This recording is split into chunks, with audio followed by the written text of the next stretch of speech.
Conor McGregor est de retour en main event de l'UFC 329 contre Max Holloway ce week-end. C'est une revanche. Au micro de Thomas Desson, les premières impressions de la star irlandaise. Il est de retour. For 5 years, the throne was empty. Can we say in an assertive way, Conor McGregor, the king is back? King, our Lord. Thank you so much. It's great to be back. This was 10 years ago.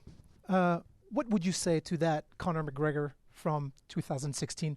What would surprise him the most today, if you were to talk to him? You know, that's a great image. A lot of hard work and dedication went into that moment. What I'd say to him is keep going, kid. Keep going despite them.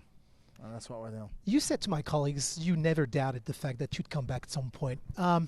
If you allow me to say, I feel like your beginnings, you were eager to succeed, then became a mean machine. I remember being very much into cuddles almost with Donald Cowboy Cerrone. Your fourth approach is somebody that's sounding fully aware. You've mentioned God, as a matter of fact, as well. Is it a fourth approach for you, this fourth comeback?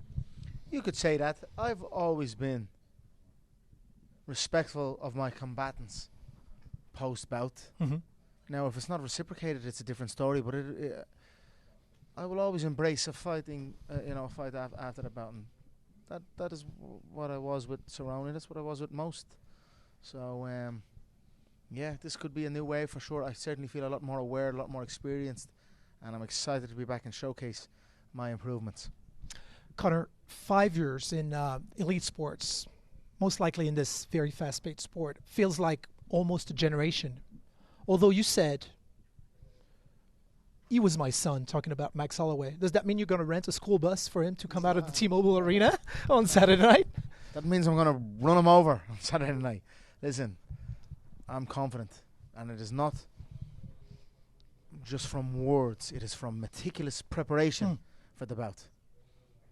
I know what I need to do and what I will do, and I'm going to go and do it. You said something else to our colleague Ariel Alwani.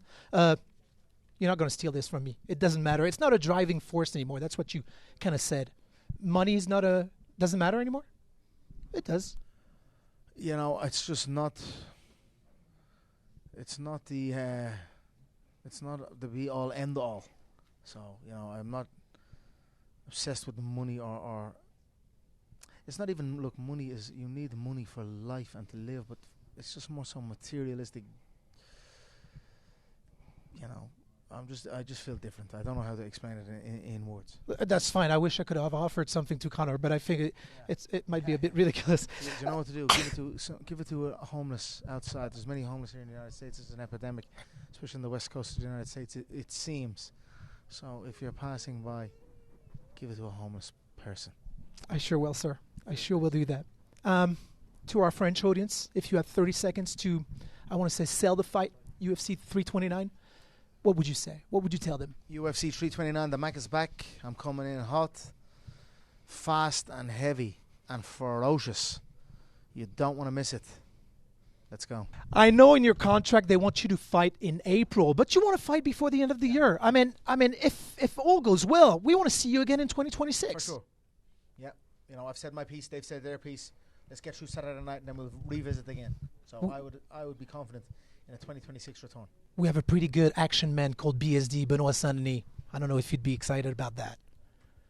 Yeah, he's fighting in the co-main, right? So that's correct. Yeah, let's see. That kid that you were 20 years ago, what is it that you want to tell him today? Keep going, kid. You got this. Thank you so much, sir. Thank you. C'était les premières impressions de Conor McGregor en début de Fight Week au micro de Thomas Desson. Baba, j'en ai fait personnellement des Fight Week, j'en ai vu des égéries de l'UFC, mais lui, il a une aura particulière. Ouais, clairement, il y a quelque chose de différent avec lui. Moi, j'ai vu pas mal aussi de combattants avec une belle aura, des combattants importants dans l'histoire. Et là, vraiment, on sent qu'il y a quelque chose de différent. Tout le monde s'arrête, les caméras sont braquées sur lui. Lorsque Thomas était en train de mener cet échange, tous les journalistes étaient en train d'écouter. Ouais, c'était quand même assez particulier à voir. J'ai limite envie de vous montrer les coulisses parce que en fait, Thomas a fait une interview avec de l'audience carrément. Il y avait peut-être une vingtaine de personnes qui étaient en train de s'abreuvoir et puis comme l'interview était évidemment très bien menée, comme vous l'avez vu, on a vu qu'en fait, il avait pas mal de choses à dire finalement. Conor, il a ce qu'il veut et surtout il fait ce qu'il veut parce que pour la petite anecdote, on a fait toutes les interviews, on nous a prévenu dans l'après-midi que finalement il repousserait à demain parce qu'il n'était pas disponible.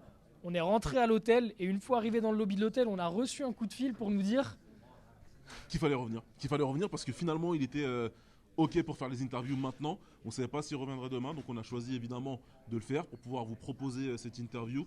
Thomas s'est reconcentré tout de suite, toute l'équipe s'est mise en marche et on vous a proposé cette interview que moi je trouve en tout cas est extrêmement qualitative et j'espère que vous avez bien aimé aussi.